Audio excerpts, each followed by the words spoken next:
이 복된 시간에 주신 하나님 말씀 함께 보도록 하겠습니다. 오늘 우리에게 주신 하나님 말씀은 신약 성경 디모데전서 3장 1절부터 7절까지 말씀입니다.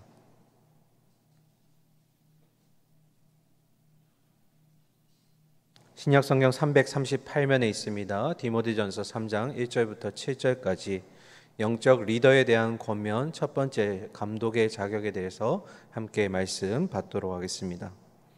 1절부터 교독하도록 하겠습니다. 미쁘다 이 말이여 곧 사람이 감독의 직분을 얻으려 함은 선한 일을 사모하는 것이라 함이로다. 그러므로 감독은 책망할 것이 없으며 한 아내의 남편이 되며 절제하며 신중하며 단정하며 나그네를 대접하며 가르치기를 잘하며 술을 즐기지 아니하며 구타하지 아니하며 오직 관용하며 다투지 아니하며 돈을 사랑하지 아니하며 자기 집을 잘 다스려 자녀들로 모든 공손함으로 복종하게 하는 자라야 할지며 사람이 자기 집을 다스릴 줄 알지 못하면 어찌 하나님의 교회를 돌보리요. 새로 입교한 자도 말지니 교만하여 서서 마귀를 정죄하는 그 정죄에 빠질까 하며 7절 함께 읽겠습니다. 또한 외인에게서도 선한 증거를 얻은 자라야 할지니 비방과 마귀의 올무에 빠질까 염려하라. 아멘.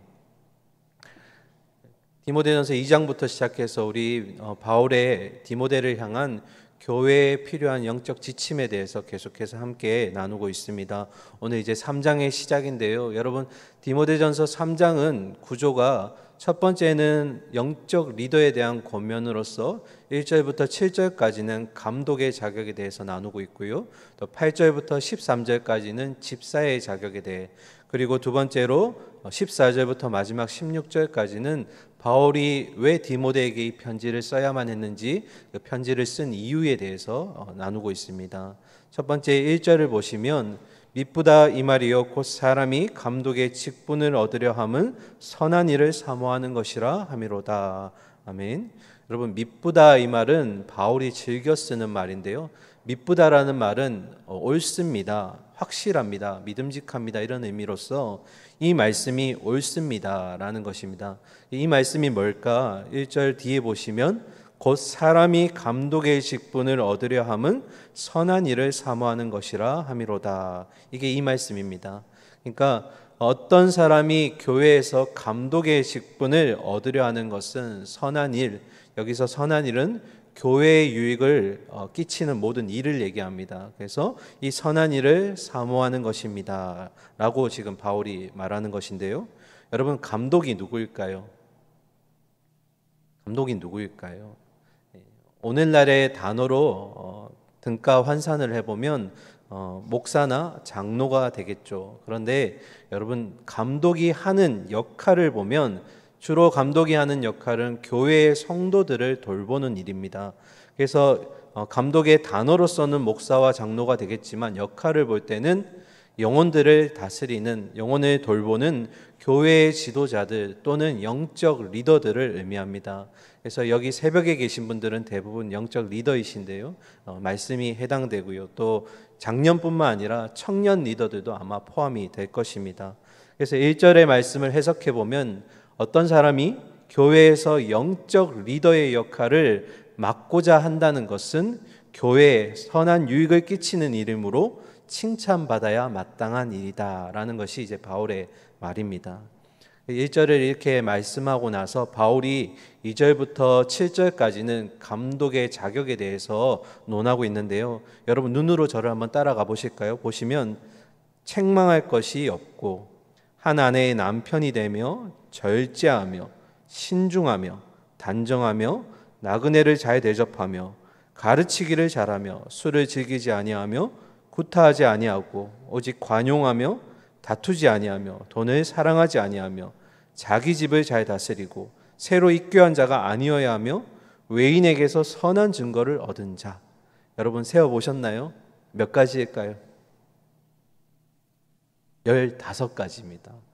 여러분, 영적 리더로서 이 15가지가 저와 여러분에게 필요한 항목들입니다. 15가지 굉장히 많죠. 그 의미는 영적 리더가 된다는 것은 굉장히 까다롭고 엄격하다는 것을 보여주는 것입니다. 여러분 오전 시간이라서 제가 이 15가지를 다 다룰 수는 없고요. 우리가 해석이 필요한 것들 그리고 좀 중요한 것들만 몇 가지 살펴보도록 하겠습니다. 우리 2절의 말씀 함께 읽도록 하겠습니다. 2절입니다. 시작. 그러므로 감독은 책망할 것이 없으며 한 아내의 남편이 되며 절제하며 신중하며 단정하며 나그네를 대접하며 가르치기를 잘하며. 아멘. 2절에서 한 아내의 남편이 된다는 것은 두 가지를 의미하는데요. 첫 번째는 감독은 결혼한 사람이어야 한다라는 겁니다.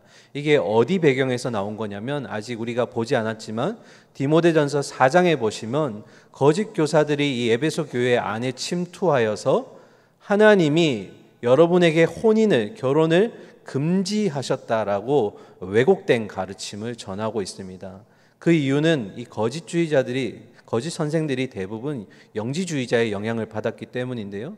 영지주의자들은 영은 선하지만 육은 악하기 때문에 결혼이라든지 아니면 아이를 갖는 것에 대해서 부정적인 태도를 취합니다. 그래서 바울은 지금 감독은 한 아내의 남편이 되어야 한다는 것은 첫 번째로 결혼해서 가정을 이루어야 된다라는 것이고요. 두 번째 의미는 아내 이외에 정부를 두거나 불륜을 행해서는 안 되고 그 아내에게 충실하게 대해야 한다라는 의미입니다.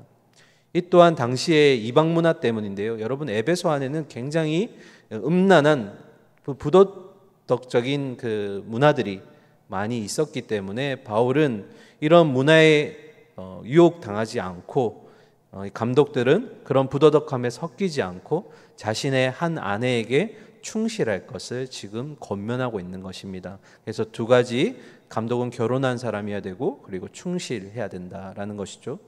그리고 여섯 번째로 나그네를 대접한다라고 되어 있는데요. 여러분 잘 아시는 대로 초대교회 당시에는 복음을 이동하면서 전하는 순회자들, 전도자들이 많이 있었습니다.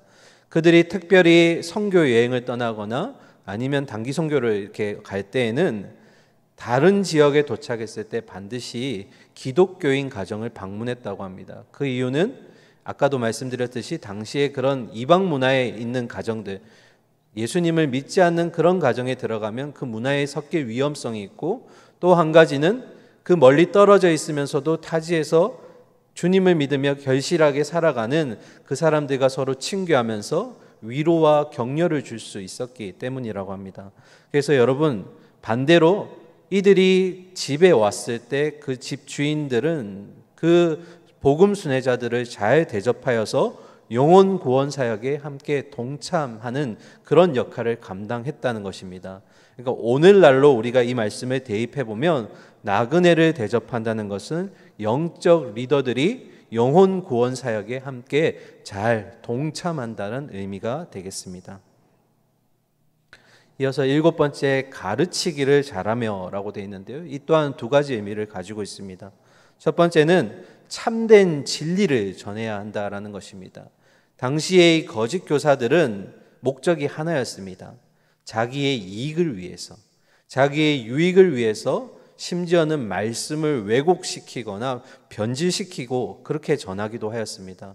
여러분 영적 리더는 반드시 성령의 도움을 받아야 될 줄 믿습니다. 그 성령님의 도우심을 통해서 성경의 바른 진리를 연구하고 바른 말씀을 전해야 하는 것이죠. 그래서 가르치기를 잘한다는 것은 첫 번째, 참된 진리의 말씀을 정확하게 전해야 한다라는 의미입니다. 그리고 두 번째로는 솔선수범해야 한다라는 것입니다. 저도 이 말씀의 솔선수범에 대해서 굉장히 노력하려고 애쓰는데요. 어떤 의미냐면 영적 리더는 자기가 아무리 옳은 말씀을 전해도 그 말씀대로 사는 삶이 뒷받침이 되어야 한다라는 겁니다. 효과적인 가르침은 말씀과 삶이 일치해야 합니다. 그래서 영적 리더는 말씀을 적용시킬 때 항상 누구부터 해야 될까요? 나부터 적용해야 됩니다. 나는 삶에서 이 말씀을 잘 실천하고 있는가 스스로에게 먼저 적용할 수 있어야 하는 것이죠. 그래서 이런 말이 있다고 합니다. 여러분, 잘 가르친다는 것은 입으로 가르치는 것이 아니라 뭘로 가르친다고요? 삶으로 가르쳐야 한다라는 겁니다. 오늘 여기에 계신 모든 영적 리더들의 삶 가운데 바른 말씀이 전달되기를 소망합니다. 우리의 삶이 예수님을 나타내고 그런 말씀을 나타내는 모습이 되기를 소망합니다. 아멘. 이어서 3절 말씀 우리 함께 읽겠습니다. 시작. 술을 즐기지 아니하며 구타하지 아니하며 오직 관용하며 다투지 아니하며 돈을 사랑하지 아니하며. 3절에서는 감독들, 영적 지도자들이 가져서는 안 되는 4가지를 먼저 언급하는데요. 한번 보실까요? 첫 번째가 술 중독, 그리고 두 번째가 돈 중독, 그리고 구타, 다툼. 이 4가지는 감독들이 절대로 지녀서는 안 되는 것들입니다. 그러면서 바울은 관용할 것을 얘기합니다. 여러분, 이 관용이라는 단어가 굉장히 많은 뜻을 포용하고 있는데요. 호의적인, 친절한, 참을성 있는, 희생할 수 있는 이런 여러 가지 의미가 있는데, 오늘 말씀에 이제 대입해서 보면 이런 의미입니다. 성경의 가르침이 위배되지 않는 선이라면 영적 리더는 어떠한 손해나 아니면 어떠한 아픔도 감내할 수 있어야 된다. 희생할 수 있어야 한다라는 겁니다. 그게 이제 관용의 의미로 여기서 적혀지는 것입니다. 이어서 4절과 5절 보시면 자기 집을 잘 다스려 자녀들로 모든 공손함으로 복종하게 하는 자라야 할지며 사람이 자기 집을 다스릴 줄 알지 못하면 어찌 하나님의 교회를 돌보리요. 아멘. 여러분 13번째인데요. 영적 리더는 자기의 가정을 잘 돌볼 줄 아는 자여야 됩니다. 가정의 리더십에 대해서는 바울이 이 디모데전서뿐만 아니라 다른 서신에서도 굉장히 많이 언급하고 있는데요. 여러분, 가정은 뭡니까? 하나님이 주신 가장 작은 공동체입니다. 교회는 그러면 아마도 대가족 공동체가 될 수 있겠죠. 그래서 교회의 감독은 가정의 가장과 같은 위치에 있다고 볼 수 있겠습니다. 여러분, 특별히 바울은 지금 이렇게 얘기하는 건데요. 가정이라는 작은 공동체를 잘 다스릴 수 없는 자라면 하나님의 교회 공동체를 잘 돌보는 것은 매우 어려운 일이라고 얘기하는 겁니다. 그래서 자기 가정을 잘 돌볼 줄 아는 자가 감독, 영적 리더가 되어야 된다라고 지금 말하고 있는 것입니다. 여러분, 여기서 중요한 것은 감독은 절대로 교회 성도들에게, 또 가정의 가장은 자기의 가족들에게 강압적인 복종으로 나가서는 안 된다는 것이죠. 자신이 먼저 모범을 보일 줄 알아야 됩니다. 여러분, 권위라는 것은 내가 세워서 세워지는 것이 아니라 첫 번째로 하나님이 세워지실 때 권위는 세워지는 것이고요. 두 번째는 리더의 그런 모범과 희생이 따를 때에 세워지는 것입니다. 그래서 여기에 계신 저와 여러분은 영적 리더로서 가정에서, 교회에서 그 직분이, 우리 리더가 하나님이 주셨다는 것을 기억하시고, 두 번째로 그런 리더의 모범과 희생이 권위를 세운다는 것을 꼭 기억하시면서, 여러분, 그런 모습을 가장 잘 나타내 주신 분이 누구일까요? 예수님이시죠. 그러니까 이 의미는 결국 희생과 섬김의 본이신 예수님을 닮아야 된다는 것입니다. 그 예수님을 닮을 때 우리에게 권위가 생기는 줄 믿습니다. 아멘. 자, 이어서 6절 보겠습니다. 새로 입교한 자도 말지니 교만하여져서 마귀를 정죄하는 그 정죄에 빠질까 하며. 아멘. 여러분, 새로 입교한 자, 이 의미는 최근에 개종해서 교회 공동체에 속하게 된 자를 의미합니다. 진리의 믿음 위에 굳게 서기 전에 아직은 서지 못한 이런 사람에게 여러분, 교회의 양떼를 맡긴다는 것은 굉장히 위험한 일일 것입니다. 그런 위험한 일을 바울은 뭐라고 비유하고 있냐면 마치 마귀를 정죄하는 그 정죄에 빠지는 것과 같다라고 얘기합니다. 이 의미가 어떤 의미냐면, 하나님이 피조물을 만드실 때 천사들을 만드셨죠. 그런데 이 천사들 중에 일부가 자기의 교만함과 그런 자만함으로 인해서 타락하게 되어서 사탄 마귀가 되었습니다. 그러니까 사탄 마귀는 자신의 교만함과 자만함 때문에 죄에 대해 심판을 받게 될 것인데, 이걸 지금 바울은 어떻게 비유하고 있냐면, 새로 입교한 자, 최근에 개종한 자, 아직 교회의 믿음에 굳게 서지 못한 자가 리더가 되면 그 리더는 사탄이 교만함으로 심판을 받게 되듯 그 사람 또한 교만함의 위험함에 빠질 수 있다라는 것입니다. 그만큼 이제 초신자들, 최근에 개종한 자들을 리더로 세운다는 것은 위험한 일이라는 겁니다. 그런데 간혹 우리도 그런 과오를 범할 때가 있습니다. 예를 들면 이런 건데요. 새로 교회에 등록한 교인이, 성도가 있는데 다른 성도들에 비해서, 또 새로 등록한 다른 성도에 비해서 굉장히 열정적이고 성실하게 눈에 띄는 그런 사람들이 간혹 있죠. 그리고 또 때로는 교회 안에서 일꾼이 부족할 때가 있어서 이런 눈에 띄는 사람을 급하게 세우는 경우가 있습니다.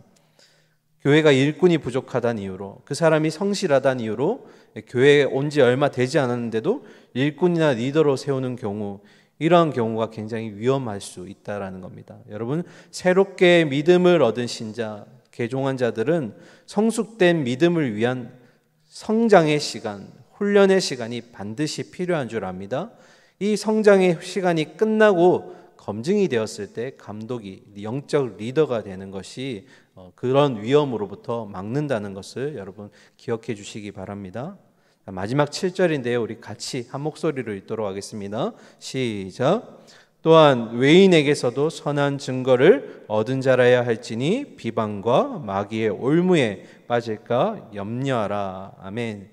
마지막 15번째는 외인에게서 선한 증거를 얻은 자입니다. 여기서 외인은 교회 밖의 사람들, 세상 사람들을 얘기합니다. 세상 사람들이 교회를 바라볼 때 가장 눈에 띄는 사람 누구일까요? 바로 영적 리더들, 교회의 지도자들입니다. 이들에 대한 평가가 곧 교회에 대한 평가가 되기도 합니다. 여러분, 그런데 교회의 영적 리더들에 대한 세상의 신뢰도가 떨어지면 교회 내적으로 외적으로도 어렵지만 더 힘든 게 무엇이냐면 복음 전파의 장애물이 된다라는 것입니다. 교회를 대표할 영적 리더들이 정직하고 모범적으로 행동함으로써 세상에 신뢰를 얻을 수 있고 긍정적인 평가를 받을 수 있다면 그만큼 복음의 힘은, 영향력은 더 강해질 줄 믿습니다. 그래서 여러분, 교회의 영적 리더들이 교회 안에서만 성실한 것이 아니라 교회 밖에서도 그런 모습들을 나타내 줄 수 있어야 한다. 그게 복음을 또 열어갈 수 있는 길이라는 것을 여러분 기억하시기 바랍니다. 여러분, 오전 시간이었는데요. 특별히 우리 영적 리더가 되는 감독들의 자격에 대해서 아침에 15가지 다 다루지 못했지만 중요한 것들을 함께 나누었습니다. 이제 우리가 해야 될 게 뭘까요? 우리가 이 15가지를 잘 구비하고 있는가? 나에게 부족한 것은 무엇인가? 잘 살펴보시고 그만큼 까다로운 만큼 하나님께서 그만큼 지혜와 힘을 주셔서 세워질 줄 믿습니다. 그래서 하나님은 교회의 영적 리더들, 일꾼들을 세우셔서 하나님의 양떼 백성들을 맡길 청지기의 역할을 저와 여러분에게 맡기셨습니다.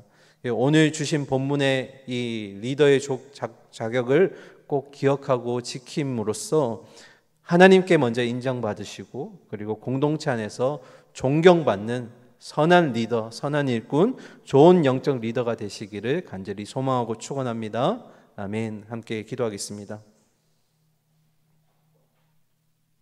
사랑과 공의 하나님, 오늘 특별히 새벽 시간에 영적 리더의 자격에 대해서 함께 말씀을 나누었습니다.